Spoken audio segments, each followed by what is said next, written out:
Shalom. Terpujilah Tuhan Allah yang Maha Baik, yang telah mengaruniakan kesempatan, kekuatan, kesehatan, bahkan nafas hidup bagi kita pagi hari ini untuk sama-sama mendengarkan kebenaran firman Tuhan dari buku Maranatha Tuhan Datang yang ditulis oleh hamba Tuhan Nyonya Ellen G. White.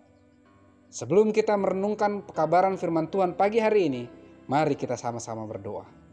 Ya Tuhan Allah Bapa kami yang bersemayam dalam tata surga, pagi hari ini ya Tuhan kami rindu mendengarkan kebenaran firman Tuhan. Kiranya urapan kuasa roh suci-Mu menjadi bagian kehidupan kami, menuntun kami untuk mengerti lebih dalam akan firman-Mu dan dapat menghidupkannya dalam kehidupan kami. Dalam nama Yesus kami berdoa. Amin. Kabaran firman Tuhan pagi hari ini berjudul Berkat bagi orang yang berjaga-jaga. Ayat intinya diambil dari Lukas 12 ayat yang ke-37. Berbahagialah hamba-hamba yang didapati berjaga-jaga ketika ia datang. Aku berkata kepadamu, sesungguhnya ia akan mengikat pinggangnya dan mempersilahkan mereka duduk makan, dan ia akan datang melayani mereka.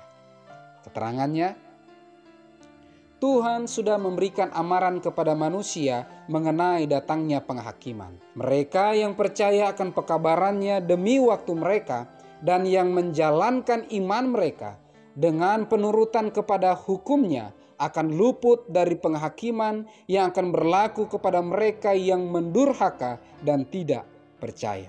Datanglah firman Tuhan kepada Nuh, masuklah ke dalam bahtera itu, engkau dan seisi rumahmu, sebab engkaulah yang kulihat benar di hadapanku. Nuh menurut dan diselamatkan. Pekabaran datang kepada Lot, bangunlah, keluarlah dari tempat ini, sebab Tuhan akan memusnahkan kota ini. Kejadian 7 ayat yang pertama dan Kejadian 19 ayat yang ke-14. Lot menempatkan dirinya di bawah penjagaan pesuruh-pesuruh sorga dan telah diselamatkan. Begitu juga murid-murid Yesus yang diberi amaran mengenai kebinasaan Yerusalem.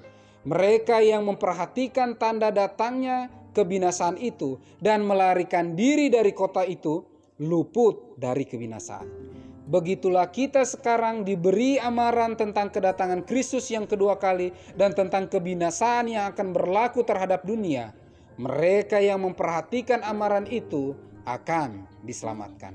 Oleh sebab kita tidak mengetahui waktu kedatangannya yang tepat, maka kita diperintahkan untuk berjaga-jaga. Berbahagialah hamba-hamba yang didapati tuannya berjaga-jaga ketika ia datang. Lukas 12 ayat yang ke-37. Mereka yang sedang menunggu akan kedatangan Tuhan tidak asal menunggu-nunggu dengan bermalas-malas. Pengharapan akan kedatangan Kristus membuat manusia takut akan Tuhan dan takut akan penghukumannya terhadap pelanggaran. Pengharapan itu akan membangunkan mereka melihat dosa besar bila menolak uluran rahmat-Nya. Mereka yang sedang menunggu Tuhan sedang menyucikan jiwa mereka dengan mentaati kebenaran. Menunggu dengan waspada, mereka pun bekerja tekun.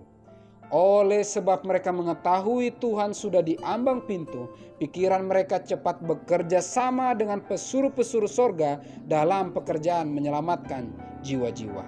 Inilah hamba-hamba yang setia dan bijaksana yang memberi kepada seisi rumah Tuhan makanan kepada mereka pada waktunya. Lukas 12 ayat yang ke-42. Mereka sedang memaklumkan kebenaran yang kini dengan istimewa masih dapat dijalankan. Sama seperti Henokh, Nuh, Abraham, dan Musa, masing-masing memberitakan kebenaran untuk zamannya. Begitu juga hamba-hamba Kristus sekarang memberitakan amaran khusus ini kepada generasi mereka. Pekabaran firman Tuhan pagi hari ini mengingatkan kita agar dengan pertolongan Tuhan, sebagaimana Henokh, Nuh, Abraham, dan Musa, bahkan hamba-hamba Tuhan yang lain yang mengabarkan kebenaran firman Tuhan sesuai dengan zaman mereka, kita yang adalah umat-umat Tuhan yang menantikan kedatangan Kristus yang kedua kali, adalah keharusan bagi kita untuk menyampaikan kebenaran firman Tuhan untuk zaman kita, di masa kita saat ini. Dan firman Tuhan mengatakan, berbahagialah bagi mereka yang berjaga-jaga, menyiapkan diri dan keluarga, bahkan umat-umat Tuhan yang lain untuk menyambut kedatangan Tuhan yang kedua kali. Mari kita sama-sama berdoa. Terima kasih ya Tuhan atas pekabaran firman Tuhan pagi hari ini. Bantu kami dengan pertolongan rahmat Tuhan, kami semua bisa menyampaikan kebenaran firman Tuhan sesuai dengan kebutuhan zaman ini. Dan dengan pertolongan kasih-Mu, kami semua bisa menjadi pelaku-pelaku firman. Diberkatilah seluruh umat Tuhan yang mendengarkan, dengan kesehatan, kekuatan, diberikan umur yang panjang, diberkati dalam hal apapun yang kami kerjakan yang berkenan di hadapan hadirat Tuhan. Kiranya dengan pertolongan rahmat Tuhan, kami semua bisa siap menerima meterai Allah yang hidup, dan kiranya roh hujan akhir bisa menjadi bagian kehidupan kami. Terpujilah nama-Mu ya Tuhan. Dalam nama Yesus kami berdoa. Amin. Maranatha, Tuhan datang. Tuhan Yesus memberkati.